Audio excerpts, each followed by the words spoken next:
الله الرحمن الرحيم الحمد لله رب العالمين والصلاة والسلام على سيد الأنبياء والمرسلين وعلى آله وصحبه أجمعين أما بعد فإن أصدق الحديث كتاب الله وأحسن الهدي هدي محمد صلى الله عليه وسلم وخير الأمور عواقبها وشر الأمور محدثاتها وكل محدثة بدعة وكل بدعة ضلالة وكل ضلالة في النار. وعن عائشة رضي الله تعالى عنها قالت كنت أدخل بيتي الذي فيه رسول الله صلى الله عليه وسلم وإني واضع ثوبي وأقول إنما هو زوجي وأبي فلما دفن عمر معهم فوالله ما دخلته إلا وأنا مشدودة علي ثيابي حياء من عمر. رواه أحمد رحمه الله تعالى.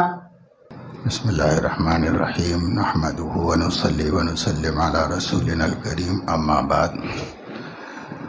پڑھنے پڑھانے کا سلسلہ عموماً رجب کے اختتام تک ختم ہو جاتا ہے. طالب علموں کو پھر اپنے امتحان کی تیاری میں مصروف رہنا ہوتا ہے. کبھی کبھی ایسا ہوتا ہے کہ جو کچھ پڑھا ہے اس کا اختتام فعل نیک کے طور پر تیمناً کسی استاد سے یا کسی سے اساتذہ کرا لیا کرتے ہیں. مفتی احمد علی صاحب نے یہ حصہ آپ لوگوں کو پڑھایا ہے اور اس حصے کے اختتام پر دعا کے طور پر نصیحت کے طور پر اس مجلس میں اختتامی سبق کر لینے کا ارادہ ظاہر کیا. جو حدیث آپ لوگوں نے پڑھی ہے زیارت قبور کی اجازت سے متعلق ہے اور یہ پتہ ہے کہ حضرت علیہ السلام نے پہلے کسی مصلحت سے منع فرما دیا تھا اور اس سلسلے میں مصلحت جو بیان کی جاتی ہے وہ مختلف ہیں. ایک مصلحت یہ بھی ہے کہ مختلف قسم کے مشرکانہ مراسم اور رواج جاری تھے اس مسئلے سے متعلق بھی، اور حضور علیہ السلام نے جو چیزیں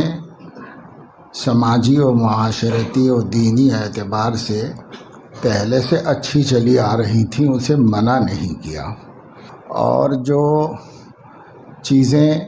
اچھی تو تھیں مگر ان کا طریقہ صحیح نہیں تھا تو توقف فرمایا اور اصلاح کی، اور جب تک عقیدے اور ذہن ان کے بہتر نہیں ہو گئے، توحید پسند مزاج بن گیا، پھر اس کے بعد بعض چیزوں کا جواز کا اعلان کیا اور اس کی اطلاع مسلمانوں کو دی. زیارت قبور میں بھی بہت سی مشرکانہ چیزیں ذہنوں میں تھیں اور پہلے سے غیر اسلامی طریقے رائج تھے. حضرت علیہ السلام نے چاہا کہ لوگوں کا مزاج توحید پر مضبوط و مستحکم ہو جائے. جب اچھی طریقے سے ہر چیز میں توحید آ جائے گی، فکر میں سوچ میں توحید کا رنگ جم جاتا ہے تو پھر آدمی کا ہر عمل شرک کے رنگ سے محفوظ ہو جاتا ہے. تو اس لیے حضور علیہ السلام نے پہلے مصلحتاً منع فرما دیا تھا قبروں پر جانے اور قبروں کی زیارت کرنے، اس سے روک دیا تھا، منع کر دیا تھا. لیکن حیات طیبہ میں ایک موقع پر خود ہی اعلان فرمایا کہ میں نے آپ لوگوں کو روکا تھا، اب اجازت دیتا ہوں. تو میں نے ہی روکا تھا تو ایک مصلحت تھی، ایک وقت کے لیے، ایک معتدب زمانے تک کے لیے آپ کے ذہن میں تھا کہ ان لوگوں کو روکنا چاہیے. اور جب آپ کو اطمینان ہو گیا اور طبیعتیں راسخ ہو گئیں عقیدہ توحید کے اوپر، اللہ تعالیٰ کی ذات عالی سے صحیح تعلق قائم ہو گیا، تو حضور علیہ السلام نے فرمایا فزوروہا، اب قبروں کی زیارت کیا کرو. بلکہ اجازت ہی نہیں، حکم بھی دیا اور وجہ بھی بتا دی کہ یہ آخرت کو یاد دلانے والی چیز ہے. جب آدمی قبروں پر جائے گا، قبرستان جائے گا، تو قبرستان میں جو لوگوں کا انجام ہوا، جو ان کی آخری حالت و حیت ہے، وہ آنکھوں کے سامنے آئے گی، اپنے بارے میں بھی سوچنے کا موقع ملے.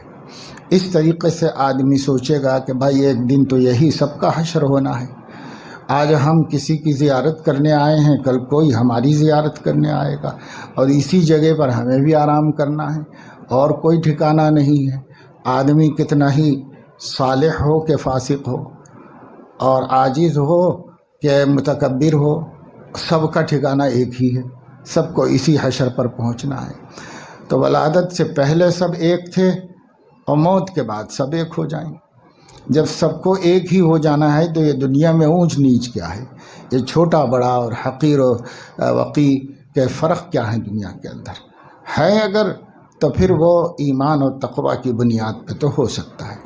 اس کے علاوہ کوئی چیز دنیا میں ایسی نہیں جس کی بنیاد پر کوئی چھوٹا ہو جائے تو کوئی بڑا ہو جائے، کوئی عزت کے قابل ہو جائے تو کوئی تحقیر کے لائق ہو جائے۔ ایسی کوئی چیز نہیں ہے دنیا میں، نہ حسن، نہ جمال، نہ مال، نہ دنیاوی حیثیتیں، نہ ڈگریاں، نہ مقامات، کچھ بھی نہیں ہے۔ اگر کوئی چیز آدمی کو بڑا بنانے والی تو وہ ایمان اور تقوی ہے۔ ان اکرمکم عند اللہ اتقاکم۔ بس امام ترمذی رحمۃ اللہ علیہ نے بھی ترمذی شریف کو اسی بات پر ختم کیا، اور یہی بات آخر میں بتلائی کہ دیکھو کوئی بھی چیز آدمی کو بڑا نہیں بنا سکتی۔ حضور علیہ السلام نے فرمایا کہ ہر نخوت ختم کر دی گئی اسلام میں، ہر کبر کو ختم کر دیا گیا، ہر نخوت کو ختم کر دیا، کچھ نہیں اللہ نے باقی رکھا۔ اب بس اللہ نے ایک ضابطہ بنا دیا ہے، وہ یہ ہے کہ جو زیادہ ایمان والا ہے وہ زیادہ اکرام کے قابل ہے، جو زیادہ تقوی والا ہے وہ زیادہ اکرام کے قابل ہے۔ بس ایک ہی ضابطہ اللہ نے بنایا، باقی سب بڑائی کے ضابطے توڑ دیے گئے، ختم کر دیے گئے، کچھ باقی نہیں رکھا گیا۔ اسی طریقے سے حضرت علیہ السلام نے بھی زیارت قبور کو تذکر آخرت کے مقصد سے مسلمانوں کے لیے جائز و مباح کر دیا، اور کبھی کبھی جانا بھی چاہیے آدمی کو، لیکن بس اسی غرض سے جانا چاہیے کہ اگر قبرستان جا کر تذکر آخرت ہوتی ہے، اپنی موت یاد آتی ہے، تب تو ٹھیک ہے، اور اگر وہاں بھی ایسے میلے ہوں، ٹھٹے ہوں، تماشے ہوں، اور وہاں پر عورتیں ہوں، بے پردگیاں ہوں، بے حیائی ہو، تو کسی مارکیٹ بازار میں جا کے ایمان خراب کرنے سے بھی زیادہ ایمان خراب ایسی جگہوں پر جا کر کے ہوتا ہے آدمی کو۔ اس وجہ سے پھر ویسی جگہوں پر سے تو احتراز کرنا چاہیے، کیونکہ وہاں دیگر منکرات نے ممانعت کو واپس کر دیا وہاں پر، تو اس لیے وہاں تو آدمی نہ جائے، بلکہ البتہ عام قبرستان میں جائے جہاں مسلمان آرام کر رہے ہیں، وہاں پر جائے کبھی کبھی، اور صرف اسی لیے جائے کہ تذکر آخرت ہو، آخرت یاد آئے آدمی کو، اپنی منزل یاد آئے، اپنا انجام اور منتہا کی اطلاع ہو، تو وہاں جا کر دیکھ کے عبرت ہوتی ہے۔ اور آدمی کہتا ہے کہ کئی بار ہم نے دیکھا جن کا مشین بدن تھا، معطر کفن تھا، جو قبر کوہن ان کی اکھڑی تو دیکھا، نہ عضو بدن تھا نہ تار کفن تھا، سب ختم ہو چکا تھا۔ تو اس وجہ سے قبرستانوں میں یہ سب چیزوں کی طرف دھیان جاتا ہے آدمی کا، اور آدمی اس کو سوچتا ہے کہ ایک دن مرنا ہے، آخر موت ہے، یہی ہے۔ کبھی بتا چکے ہیں کہ کہا جاتا ہے کہ حضرت بہلول دانا رحمہ اللہ، ان کی پگڑی یا ٹوپی بچوں نے شرارتاً کھینچ لی تھی۔ وہ صوفی آدمی تھے، مجذوب ٹائپ کے، ان کی پگڑی کھینچ لی اور بھاگ گئے بچے۔ تو کھینچ کے ایک طرف کو بھاگے، وہ کسی اور طرف کو بھاگے، اور وہاں جا کر کے ایک جگہ کھڑے ہوئے تھے قبرستان کے گیٹ پر۔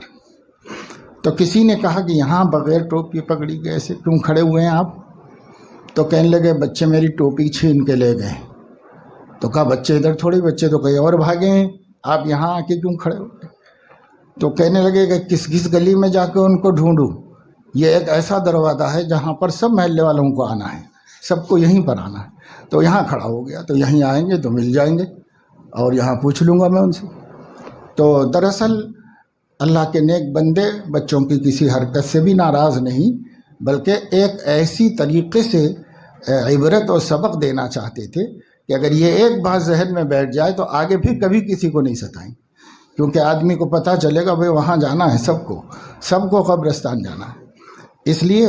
اب جو حضور علیہ السلام نے فرمایا کہ اب قبروں کی زیارت کرو، پہلے تھوڑا خدشہ تھا، منع کر دیا تھا، اب نہیں ہے۔ اب اہل ایمان کو ایمان کی حقیقت سمجھ میں آ گئی، اب اہل ایمان توحید کے رمز آشنا اور مزاج شناس ہو گئے ہیں، لہذا اب آپ کی جانے میں کوئی حرج نہیں، فائدہ تو ہوگا، نقصان نہیں ہوگا انشاءاللہ۔ اور فائدہ یہ ہے کبھی کبھی آدمی کو ہسپتال بھی چلے جانا چاہیے، اور نگاہوں کی حفاظت کرتے ہوئے محض جنرل وارڈ میں عام بیماروں کی حالت کو دیکھ کر سبق لے کر کے آ جانا چاہیے۔ بس کچھ ہو سکے تو ان کی مدد کر دے، اور کچھ نہ ہو سکے کوئی بات نہیں، لیکن یہ ہے کہ آدمی دیکھے کہ بھائی دیکھو ہماری آنکھ سلامت ہے، ہمارے کان ٹھیک ہے، ہمارا پیر صحیح ہے، ہم لولے نہیں ہیں، ہم لنگڑے نہیں ہیں، ہم اندھے نہیں ہیں، ہم کانے نہیں ہیں، ہم بہرے نہیں ہیں، ہم گونگے نہیں ہیں۔ لوگ کیسی مصیبتوں میں مبتلا ہیں، تو وہ ہر جگہ نظر نہیں آتے۔ ایک مرتبہ آدمی کبھی دیکھ لے، مہینے میں ایک آدھ مرتبہ۔ اگر نفس بہت سرکشی کر رہا ہے تو دیکھ لو بھائی کیسی نعمتیں اللہ نے دے رکھی ہیں، اس کا تو شکر نہیں ادا کرتا، اور جو نعمت کسی مصلحت سے اللہ نے نہیں دی اس کا شکوہ کرتے رہتا ہے ہمیشہ۔ یہ کیا نفس ہے جو شکوہ کرنا تو جانتا ہے، شکر کرنا نہیں جانتا۔ اس لیے نعمتوں کی طرف دھیان رہتا ہے، اور جو ہے اللہ تعالیٰ نے جو معائب سے اور بیماریوں سے بچایا اس کی طرف دھیان نہیں رہتا ہے۔ یہ ہے۔ دوسری بات حدیث میں سمجھنے کی یہ ہے کہ حضرت عائشہ رضی اللہ تعالیٰ عنہ فرماتی ہیں کہ حضرت صلی اللہ علیہ وسلم کا وصال ہوا، انہی کے گھر میں ہوا، اور انہی کے حجرے میں تدفین ہوئی حضور علیہ السلام کی۔ وہ وہیں پر رہتی تھیں، تو کچھ زیادہ گھر میں جیسے عام طور سے رہا کرتے ہیں ویسے ہی گھر میں رہا کرتے، کچھ زیادہ احتیاط نہیں کرتی۔ کیوں؟ شوہر تھے جو اوپر رہا کرتے تھے، اب وہیں زیر زمین آرام فرما رہے ہیں رشتے کے اعتبار سے۔ باقی نبی ہیں یہ تو بہت بڑی بات ہے، لیکن رشتے کے اعتبار سے گھر میں آپ حیات میں بھی آیا کرتے تھے، ساتھ میں رہا کرتے تھے، بے تکلف رہتے تھے گھر میں، اور اب آپ زیر زمین آرام فرما رہے تھے زمین کے نیچے، اور آپ اس گھر میں رہنے میں آپ کو کوئی تکلف نہیں تھا۔ پھر کچھ دنوں کے بعد، 2 برس کے بعد حضرت ابو بکر کا وصال ہوا، تو حضرت ابو بکر کی بھی تدفین وہیں پر ہوئی۔ تو اب بھی حضرت عائشہ کو کچھ زیادہ تکلف نہیں تھا رہنے میں، اس واسطے کہ ابا جان تھے، ایک یہاں پر آرام فرما رہے ہیں اسی گھر میں، اگرچہ کہ زیر زمین، ایک شوہر ہیں، دوسرے والے ابا ہیں، لہذا ابھی بھی کوئی خاص تکلف ان کو نہیں رہا۔ پھر جب حضرت عمر کا وصال ہوا تو حضرت عمر رضی اللہ تعالیٰ عنہ نے بھی اجازت مانگی، کہلوایا، شہادت کے بعد، حملے کے بعد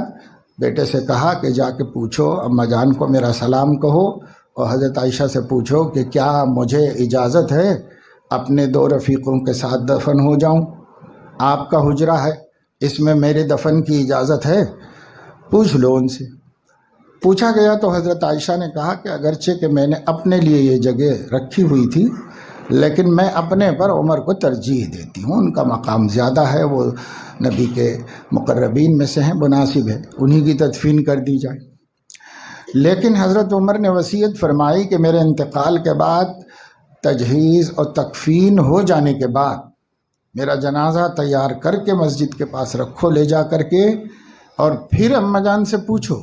اس واسطے کہ ہو سکتا ہے زندگی میں میرے روب و دبدبے کی وجہ سے اجازت دی ہو، اب جب میں مر گیا کچھ نہیں، مردہ ہوں، تو پھر پوچھ لے ایک دفعہ احتیاطاً کہ وہ اب بھی بخوشی راضی ہیں، ان سے کہو کہ اگر آپ بخوشی راضی ہیں تو عمر کی تدفین یہاں کی جائے گی، نہیں تو پھر مجھے عام قبرستان میں دفن کر دینا، یہ وصیت فرمائی تھی۔ چنانچہ بعد میں بھی پوچھا گیا، حضرت عائشہ نے بعد میں بھی خوشی سے اجازت دی اور کہا کہ نہیں، ان کا حق ہے، ان کو تدفین کیا جائے وہاں پر۔ چنانچہ حضرت عمر کی تدفین ہو گئی حجرہ عائشہ میں۔ اسی عنوان سے حضرت عائشہ یہ فرما رہی ہیں کہ اب جب میں آتی زیارت کرنے کے لیے اپنے شوہر، اپنے ابا کی، تو پہلے جو تکلف تھا لباس وغیرہ کے سلسلے میں، یعنی چادر اوڑھنے اور بال چھپانے وغیرہ کا جو بے تکلفی سے آ جاتی تھی، اب نہیں آتی تھی۔ کیوں؟ اس لیے کہ وہ تو ابا اور شوہر تھے، اب یہ عمر ہیں یعنی نامحرم ہیں، اس لیے اب میں ذرا احتیاط سے آتی ہوں۔ اسی کو حضرت عائشہ نے کہا وَإِنِّي وَاضِعٌ ثَوْبِي وَأَقُولُ إِنَّمَا هُوَ زَوْجِي وَأَبِي، تو سر کا کپڑا وغیرہ جو ہے وہ زیادہ اہتمام نہیں کرتی تھی۔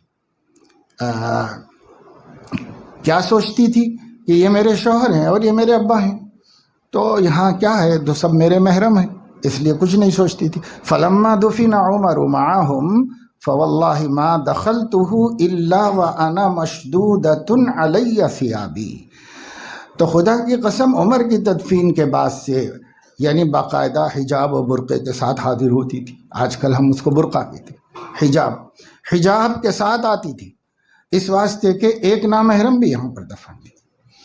تو یہ حضرت عائشہ کی غایت حیا ہے، اور حضرت عائشہ رضی اللہ تعالیٰ عنہ نے اپنے طبیعت کے اندر اللہ نے جو حیا کا کمال رکھا تھا اس کا بھی ذکر فرمایا۔ اور اس طرف بھی علماء نے اشارہ فرمایا کہ ایک بات یہ معلوم ہوئی کہ جو مسلمان قبر کے اندر ہیں تو جو مدفون ہوتا ہے اس میں حیات ہوتی ہے، اگر حیات بالکل نہ ہوتی تو حضرت عائشہ کے اس احتیاط کی وجہ کیا تھی؟ اس احتیاط کی کوئی وجہ نہیں تھی، اس لیے کہا گیا ہے کہ ھذا اوضح دلیل، یہ بہت واضح دلیل ہے کہ مردہ زندہ ہوتا ہے قبر کے اندر، اللہ اس کو ایک حیات برزخی عطا فرماتے ہیں، یہ اس کے اندر موجود ہوتی ہے۔ تو ایک بات یہ ہوئی، اور دوسری بات یہ ہوئی کہ جو لوگ زیارت قبر کرتے ہیں ان لوگوں کو باوجود یہ کہ اہل قبر زیر زمین ہیں پھر بھی احتیاط کا معاملہ کرنا چاہیے، اور وہاں کسی قسم کے منکر میں ابتلا نہ ہونے پائے اس کا خیال اور دھیان رکھنا چاہیے۔ تو ان کی بھی عزت کا خیال یہی اس میں جیسے حضرت عائشہ نے اپنی حیا کو ملحوظ رکھا، وہیں پر ان مرحومین کی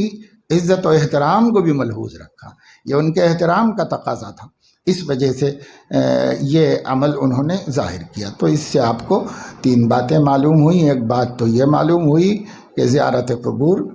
مسنون ہے، کرنا چاہیے، حضور نے اجازت دی، صحابہ و صحابیات کا معمول تھا۔ دوسری بات یہ ہے کہ کیا خواتین کو بھی زیارت قبور کی اجازت ملی ہے؟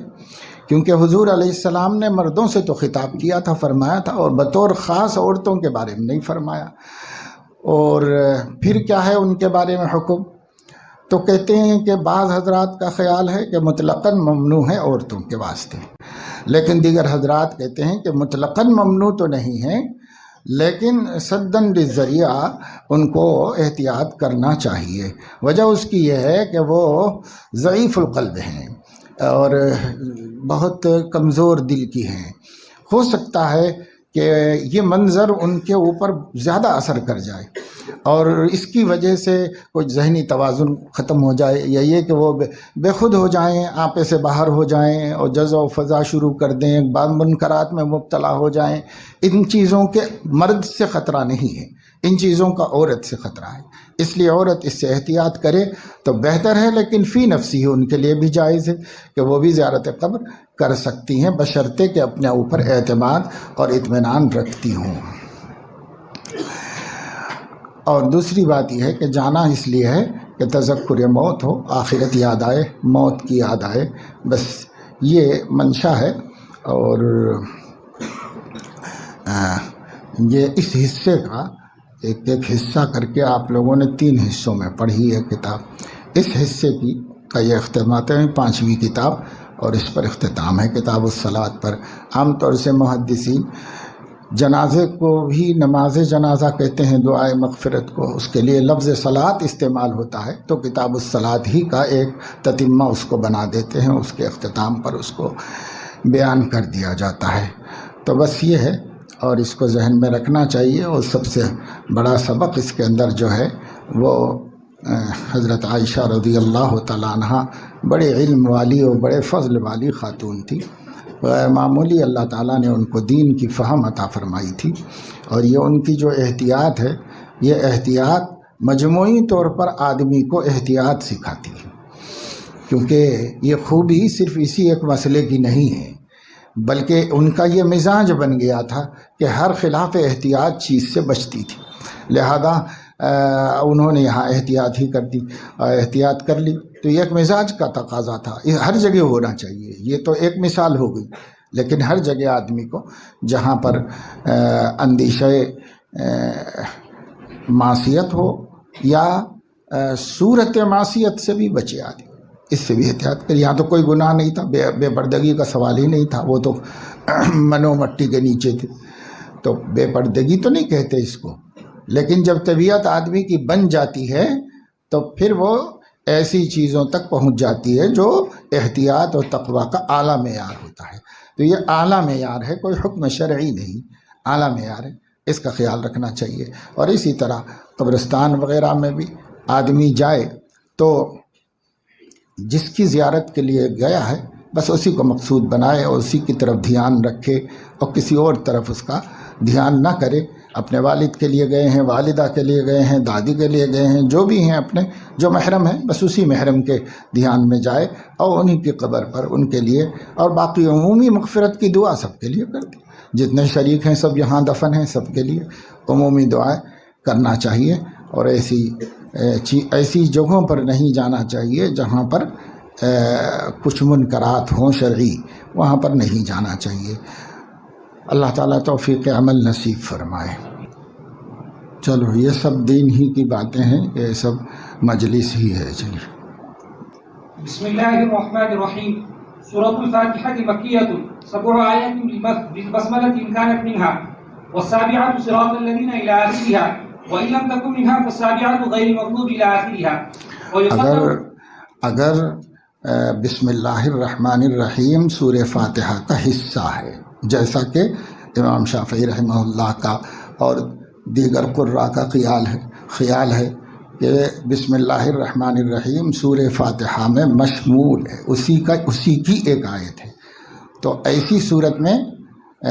7 آیات بالبسملہ ان کانت منہا اس لیے کہا کہ اختلافی مسئلہ ہے کہ بعض کے نزدیک وہ ہر صورت کی طرح آغاز سورہ کی علامت ہے، یا یہ کہ سورہ ہی کا جز ہے، تو سورہ کا جز جن کے ہاں ہے تو اس کو امام رحمۃ اللہ علیہ نے انکانت منہا فرمایا۔ انکانت منہا یعنی اگر اس میں ہو، تو یہ مصنف نے اگر اس لیے کہا کہ اختلافی مسئلہ ہے۔ اور اگر سورہ فاتحہ میں بسم اللہ الرحمن الرحیم نہیں شامل ہے تو پھر یہ 7 مثانی کیسے ہوں گی؟ یہ 6 آیتیں ہو جائیں گی، یہ 7 آیتیں کیسے ہوں گی؟ تو اس کو بتا رہے ہیں کہ وَالسَّابِعَةُ صِرَاطَ الَّذِينَ إِلَىٰ آخِرِهَا وَإِن لَّمْ تَكُن مِّنْهَا فَالسَّابِعَةُ غَيْرِ الْمَغْضُوبِ إِلَىٰ آخِرِهَا۔ تو غیر المغضوب علیہم ولا الضالین یہ ایک آیت مانی جائے گی اور اسے 7واں کہا جائے گا، یا صراط الذین انعمت علیہم سے لے کر ولا الضالین تک ایک آیت مان کر اسے 7ویں آیت کہا جائے گا، اور نہیں تو یہ پوری آیت صراط الذین سے اخیر تک ایک آیت مان کر بسم اللہ الرحمن الرحیم اس کی پہلی آیت ہو جائے گی۔ اس طریقے سے یہ 7 ہو جائیں گے۔ ويقدر في أولها قولوا ليكون ما قبل إياك نعبد مناسبا له بكونه من مقول العباد۔ بسم الله الرحمن الرحيم الحمد لله جملة خبرية قصد به الثناء، یعنی ایک مقدر مانا جائے گا، پڑھیں گے تو نہیں، اس لیے کہ پڑھیں گے تو مقروء ہوگا، وہ مقروء نہیں ہے، مقدر ہے، محذوف ہے، چھپا ہوا ہے، اس میں سے وہاں وہ مفہوم لے کر پڑھا جائے گا۔ کیسے؟ گویا یوں ہے، قل الحمد للہ رب العالمین، قل الحمد للہ رب العالمین، ایسا مقدر مانا جائے گا قولو کو کہ لوگو الحمد للہ رب العالمین کہو۔ کیوں کہو؟ اس واسطے کہ آگے ایاک نعبد و ایاک نستعین آئے گا، اور وہ ہوگا بندے ہی کا قول، کہ بندہ ہی اللہ سے بات کر رہا ہوگا، تو بندے سے کہا جا رہا ہے کہ ایسے کہو۔ یعنی ایک صورت یہ ہے کہ اللہ تعالیٰ فرما رہا ہو الحمدللہ رب العالمین، تو نہیں، اللہ تعالیٰ آپ سے کہہ رہا ہے کہ آپ کہو الحمدللہ رب العالمین۔ چلو الحمد لله جملة خبرية قصد به الثناء على الله بمضمونها من أنه تعالى مالك لجميع الحمد من الخلق أو مستحق أن يحمدوه، والله علام على المعبود بحق رب العالمين، أي مالك جميع الخلق من الإنس والجن والملائكة والدواب وغيرهم، وكل منهم يطلق عليه عالم، يقال عالم الإنس وعالم الجن إلى غير ذلك. وغلب في جمعه بالياء والنون أولو العلم على غيرهم، وهو من العلامة لأنه علامة على موجده. الرحمن الرحيم أي بالرحمة وهي إرادة الخير لأهله. ملك يوم الدين أي الجزاء وهو يوم القيامة. وخص بالذكر لأنه لا ملك ظاهرا فيه لأحد إلا الله تعالى، بدليل لمن ملك اليوم لله. ومن قرأ مالك فمعناه مالك الأمر كله في يوم القيامة، أي هو موصوف بذلك دائما كغافر الذنب، فصح وقوعه صفة للمعرفة. إياك نعبد وإياك نستعين، أي نخصك بالعبادة من توحيد وغيره، ونطلب منك المعونة على العبادة وغيرها. اهدنا الصراط المستقيم أي أرشدنا إليه، ويبدل منه صراط الذين أنعمت عليهم بالهداية، ويبدل من الذين بصلته غير المغضوب عليهم وهم اليهود، ولا وغير الضالين وهم النصارى. ونكتة البدل إفادة أن المهتدين ليسوا يهودا ولا نصارى، والله أعلم بالصواب، وإليه المرجع والمآب. وصلى الله على سيدنا محمد وعلى آله وأصحابه الطيبين الطاهرين صلاة وسلاما دائمين متلازمين إلى يوم الدين، والحمد لله رب العالمين. ترتیب کے اعتبار سے قرآن مجید کی سب سے پہلی صورت ہے، ترتیب کے اعتبار سے، اور اس صورت کو قرآن مجید کا دیباچہ، مقدمہ، ابتدائیہ بھی کہا جا سکتا ہے، اور یہ ایک جامع ترین صورت ہے جس میں اللہ نے 7 آیتیں رکھی. اس کی تفسیر جو علماء نے بیان کی ہے اپنے اپنے علم و ظرف کے اعتبار سے، بعض لوگوں نے سورہ فاتحہ ہی کی تفسیر میں کئی جلدیں لکھ دی جی، اس لیے کہ اتنے علوم اس کے اندر مخفی ہیں. عام لوگوں کو جلالین صرف حل لغات کے طور پر پڑھائی جاتی ہے کہ اس میں لغت حل ہو جائے اور صحیح معنی متعین ہو جائے، بس اتنا ہی ملحوظ ہے مصنف کے، اور انہوں نے اسی وجہ سے بہت ایجاز و اختصار سے کام لیا ہے، اور جہاں تک ہو سکے بات کو بڑھنے نہیں دیا ہے تاکہ مختصر ہی رہے یہ، اور اس سے صرف حل لغات ہوں، اور جہاں ابہام ہے وہاں پر بات واضح ہو جائے. جو چیز غیر واضح ہے اسے بس واضح کر دیا کسی دوسرے جملے کے ذریعے سے، کسی دوسرے لفظ کے ذریعے سے. بہت کم دوسری باتیں اس کے اندر داخل کی گئی ہیں، الا ماشاء اللہ کہیں کہیں پر بعض علوم کا حوالہ دے دیا ہے، مختصر سا ذکر کر دیا ہے. ورنہ یہ سورہ فاتحہ جو ہے وہ بہت سے علوم کی جامع ہے، اس میں عبدیت و بندگی کی شان ہے، اور اس کے ذریعے سے بس یہ سکھایا گیا ہے کہ بندہ اللہ تعالیٰ کے ساتھ ہمیشہ استحضار عبدیت رکھے کہ میں بندہ ہوں اور وہ میرے آقا ہیں، وہ میرے مالک ہیں. اس کا استحضار ہمیشہ بندے کے اندر رہنا چاہیے. یہی وجہ ہے کہ ہر نماز اور ہر نماز کی ہر رکعت میں سورہ فاتحہ مشروع ہوئی ہے کہ اس کو پڑھو، اس لیے کہ یہ جتنا زیادہ سامنے رہے گی بندہ بندہ رہے گا. اس میں بندہ بار بار اللہ تعالیٰ کی حمد و ثنا بیان کر رہا ہے. حمد جو ہے وہ تعریف اور تحسین کو کہا جاتا ہے، اور اس کا حقدار سوائے اللہ تعالیٰ کے کوئی بھی نہیں ہے. لوگوں سے ہم جو تعریف کرتے ہیں، لوگوں کا حمد ثنا اور شکر وغیرہ سب جو کچھ بھی ہے غیر اللہ کے لیے، تو وہ مجازن ہے، اور حقیقتاً اللہ تعالیٰ ہی کے لیے ہے. اس لیے الف لام اس کے اوپر استغراق کا، اور اللہ تبارک و تعالی شانہ کے لیے تمام تعریفیں جس قدر ممکن ہیں، جس نے کی ہیں، جو کر رہے ہیں، جو کریں گے، خواہ انسان، خواہ جنات، خواہ ملائک، خواہ مخلوقات، کوئی بھی، تو وہ سب کی سب کا حقدار اکیلا ہی ہے، اور وہ اللہ تبارک و تعالی شان، اس کے علاوہ کوئی حقدار نہیں، اس لیے کہ کسی کے پاس بھی کوئی خوبی ذاتی خوبی نہیں ہے، جس کے پاس بھی ہے وہ عطائی ہے، تو عطا کرنے والے ہی کی طرف لوٹ جائے گا۔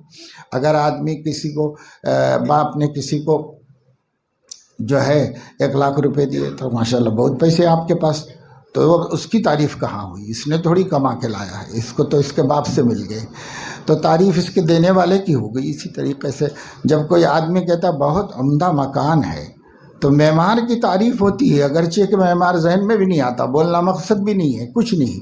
لیکن پھر بھی خود بخود اسی کی ہو جائے گی، یہ جس نے ڈیزائن کیا ہے اس کی تعریف ہو جائے گی کہ کیسا اچھا ماشاءاللہ بہت عمدہ بڑھیا ڈیزائن کیا ہے اس نے، تو کرنے والے کی طرف جائے گی، لیکن آپ چیزوں کی تعریف کریں گے تو مصنوع کی تعریف صانع کی طرف جاتی ہے، مخلوق کی تعریف خالق کی طرف جاتی ہے، مملوک کی تعریف مالک کی طرف لوٹ جاتی ہے، اس لیے بچا کس کو؟ بچی کسی کے لیے بھی نہیں، تعریف سب اللہ کی طرف لوٹ گئی، جس کی کرو اللہ کی طرف چلے گئی، جس کی کرو، یہ ایک ایسا گیند ہے آپ جدھر بھی پھینکو گے ایک ہی نشانے پہ لگے گا، جا کے جدھر بھی پھینکو گے نشانہ ایک ہی ہوگا اس کا، وہیں جا کے لگے گا، تو اس کے غیر کی طرف بھی پھینکو تو اسی کی طرف جائے گا۔ یہ اللہ تعالیٰ کی حمد ہے، اس لیے حمد کا حقیقت حمد کا مستحق واحد ہے، اکیلا ہے، اللہ ہی ہے، کوئی اور اس کے علاوہ اس کا مستحق نہیں ہے، تو اس لیے اللہ کی تعریف کرائی گئی۔ پھر اللہ کو رب العالمین بتایا گیا، رب العالمین، عالمین جمع ہے، اب سب وہ تو سب آپ لوگوں کو پتہ ہے، معلوم ہے، ترجمہ پڑھ چکے ہو۔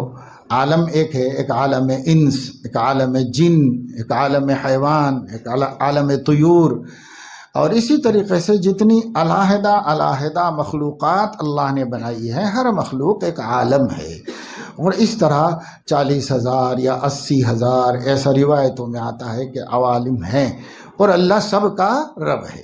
کیونکہ سب اسی کی وجہ سے پرورش زیر پرورش ہیں، سب اسی کے تحت ہیں، اور وہی سب کو دیکھ رہا ہے، سب کو باقی رکھا ہوا ہے، اور وہی سب کو فنا کرنے والا، اس لیے اللہ رب العزت کو رب العالمین کہا جاتا ہے۔ صرف یہ نہیں کہ بھئی ہمارے رب ہیں یا رب الانسان، رب الجن، ایسا نہیں ہے، بلکہ وہ رب العالمین کی تعریف اللہ تعالیٰ کی زیادہ صحیح اور بھلی تعریف ہے۔ رب کا ترجمہ کیا مالک، اور جمیع الخلق جو ہے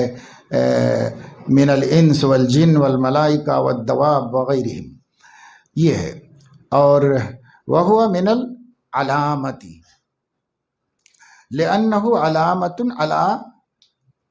موجدی، تو اس کو بھی جو ہے اللہ تعالیٰ کے علم ہے اللہ رب العزت کا، الرحمن الرحیم اور مالک ہونا، یہ سب اللہ رب العزت کی صفتیں ہیں، اور اللہ رب العزت جو ہے مالک کی یوم الدین سے مراد دین جزا کو کہتے ہیں، اور یوم الجزا کا اللہ رب العزت مالک ہے، اور یوم الجزا کون سا ہے؟ وہ قیامت کا دن ہے، اور خاص اس کا ذکر کیوں کیا؟ اس لیے کہ مالک تو ہر چیز کا ہے اللہ رب العزت، خاص قیامت کا ذکر کیوں کیا؟ لأنہ لا ملک ظاہرا فیہ لأحد الا اللہ تعالی، کسی کے لیے اللہ کے علاوہ کسی کے لیے بھی، لأحد الا اللہ، اللہ کے علاوہ اس دن کسی کے لیے بھی نہیں، کیونکہ اللہ خود اعلان کرے گا لمن الملک اليوم، آج کس کی ملکیت ہے بھائی؟ سب مالک حقیقی کون ہے؟ دنیا میں تو عارضی طور پہ اور لوگ بھی ہیں اور مدعی بھی ہیں بہت سے لوگ، یہ میرا، یہ میرا، یہ میرا، یہ میرا، اس کی ملکیت دنیا میں چلی کہیں رہی جا رہی، حالانکہ اس کے باوجود بھی اللہ ہی مالک ہے۔ ان الارض للہ یورثھا من یشاء من عبادہ، تو اللہ تعالیٰ پہلے تو ادھر ادھر بندوں کے ہاتھ میں دیتا رہتا ہے، اور انہیں عارضی مالک بناتا رہتا ہے، احکام اور انتظام کے طور پر بناتا رہتا ہے اللہ تعالیٰ، لیکن پوری کی پوری چیزوں کا بیک وقت تنہا مالک ہونے کا ظہور کب ہوگا؟ قیامت کے دن، جب اللہ کہے گا لمن الملک اليوم، ایک مالک بھی جواب نہیں دے گا، سب سناٹا چھایا ہوا ہوگا، تو للہ الواحد القہار، اکیلے اور غلبے والے یکتا و یگانہ اللہ کی ملکیت ہے، تو اس لیے خاص طور سے اس دن کی ملکیت کا ذکر کیا، ورنہ ہر دن اللہ ہی مالک ہے، اور ہر وقت اللہ ہی مالک ہے، ہر چیز کا مالک اللہ رب العزت ہے۔ مالک الامر کلہ فی یوم القیامہ، ہر چیز کا قیامت کے دن اللہ رب العزت مالک ہوگا۔ جیسا کہ قیامت کے دن کے بارے میں کہا گیا کہ غافر الذنب، تو کیا اسی دن اللہ تعالیٰ بخشش کرنے والا ہے؟ ہمیشہ بخشش کرنے والا ہے، گناہوں کو ہر وقت بخشنے والا ہے اللہ تعالیٰ، لیکن خاص قیامت کے بارے میں فرمایا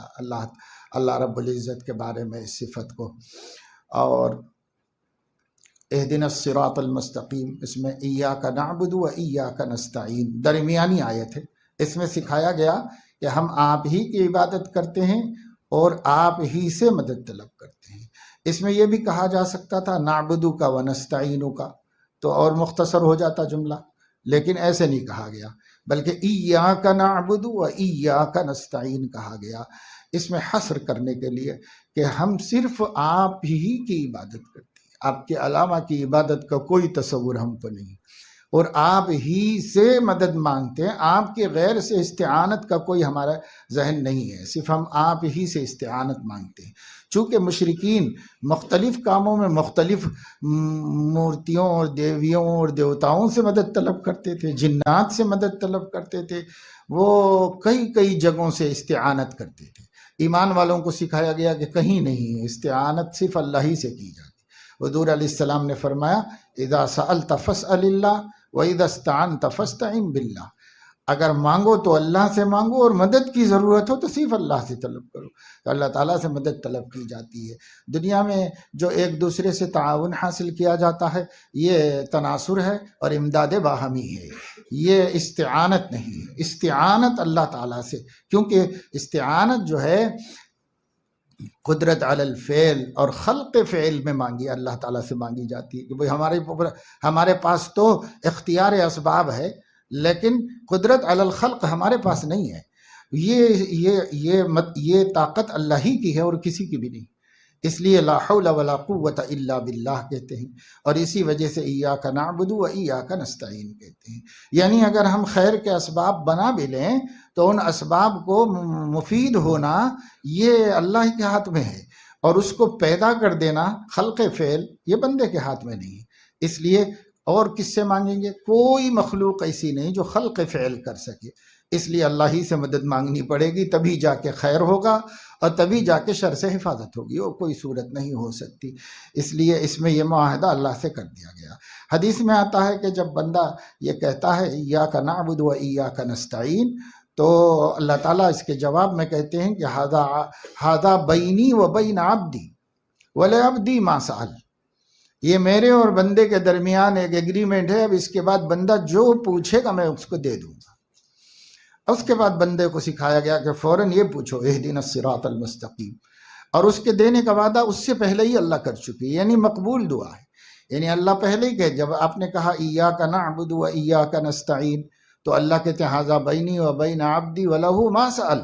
یہ پہلے ہی کہہ دیا اللہ نے۔ اب ہم نے کہا اہدنا الصراط المستقیم تو پہلے ہی قبول ہو گئی، قبول ہونے کے بعد ہم نے کہا اللہ سے مانگا، تو اللہ رب العزت نے اس کی برکت سے ہدایت سب کے لیے مقدر فرمائی ہے۔ یہ دعائے ہدایت ہے، یہ دعائے استقامت ہے، اور یہ دعائے کامیابی ہے دنیا اور آخرت کی، تمام دعاؤں کا مجموعہ ہے، اس لیے اس کو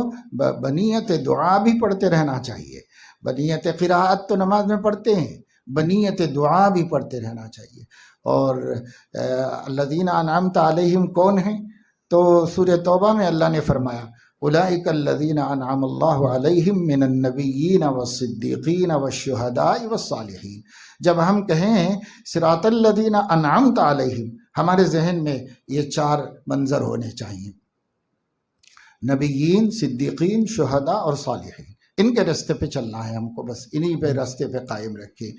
اور مغضوب علیہم اور ضالین، مغضوب سے مراد یہود ہوتے ہیں، اور ضالین سے مراد جو ہے وہ نصارہ ہوتے ہیں، کہ نصارہ جانتے بوجھتے ہٹ گئے ہیں راستے سے، اور یہ تو ایسے جو ہے بدنصیب ہیں کہ اللہ کے غضب کے حقدار بن گئے اپنی بدعملیوں کے ذریعے، عناد، سرکشی، نبیوں کا قتل، نبیوں کی توہین، اللہ کی نافرمانی، ضد اور ہٹ دھرمی یہود میں جتنی ہے وہ نصارہ میں نہیں ہے۔ نصارہ راستہ چھوڑ دیے اپنے نبی کا، یہ گمراہ ہو گئے ہیں، تو یہ بھی غلط ہے۔ لیکن یہود جو ہیں وہ صرف راستہ ہی نہیں چھوڑ دیے، بلکہ نبیوں سے عداوت کی، جبرائیل سے عداوت کی، حضرت عبداللہ ابن حضور علیہ السلام کے پاس کچھ یہودی آئے اور ان یہودیوں نے کہا کہ ہم آپ سے کچھ سوال کرنا چاہتے ہیں جس کا جواب نبی کے علاوہ کوئی نہیں دے سکتا، تو سوال کیجئے۔ تو انہوں نے سوالات کیے۔ حضور علیہ السلام نے جواب دینے سے پہلے یہ فرمایا کہ ابھی جبرائیل آئے تھے، انہوں نے جواب دیے، مجھے بھی نہیں معلوم تھے، جبرائیل آئے اور انہوں نے یہ جوابات دیے اس کے۔ تو اس وقت یہود نے کہا کہ جبرائیل، اچھا جبرائیل تو ہمارا سب سے بڑا دشمن ہے جی، تو انبیاء سے دشمنی، فرشتوں سے دشمنی، جبرائیل سے دشمنی، یہ خسیس قوم کی علامت ہے، یہ سب ان کی صفتوں میں ہے۔ لیکن اس سب کے باوجود سب یہودی برے نہیں ہیں، یعنی اخلاق کے اعتبار سے اور انسانیت کے اعتبار سے برے نہیں ہیں، انصاف پسند ہیں اور عادل ہیں، لیکن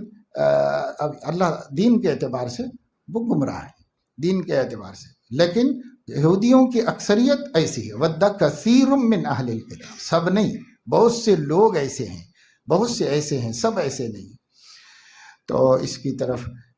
دھیان رکھنا چاہیے، دعا اللہ تعالیٰ سے بار بار مانگتے رہنا چاہیے، اور یہ سب چیزیں ذہن میں رکھ کر ہر گمراہی سے بچنے کی دعا اگر کوئی آدمی روزانہ 5 دفعے، وہ 5 دفعے کی ہر رکعت میں مانگے گا تو کیوں محروم ہوگا؟ مگر یہ ہے کہ مانگنے والا کیا مانگ رہا ہے وہ بھی نہیں معلوم اس کو، تو کیا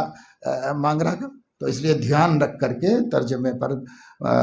ذہن کو ملحوظ رکھ کے ترجمہ اگر مانگیں گے تو اس سے دنیاوی فائدے ہیں، اخروی فائدے ہیں۔ یہ صورت الشفا ہے، اس سے جسمانی بیماریاں بھی دفع ہوتی ہیں، روحانی بیماریاں بھی ختم ہوتی ہیں، اللہ سے تقرب حاصل ہوتا ہے، اللہ تعالیٰ کی نزدیکی ملتی ہے، بے شمار فضائل و فوائد سورۃ الفاتحہ کے۔ اللہ تعالیٰ اپنے فضل سے توفیق عمل نصیب فرمائے اور اس پر استقامت نصیب فرمائے، جمنے کی توفیق عطا فرمائے، ہدایت پر زندہ رکھے، ہدایت پر موت عطا فرمائے۔ سبحانک اللہم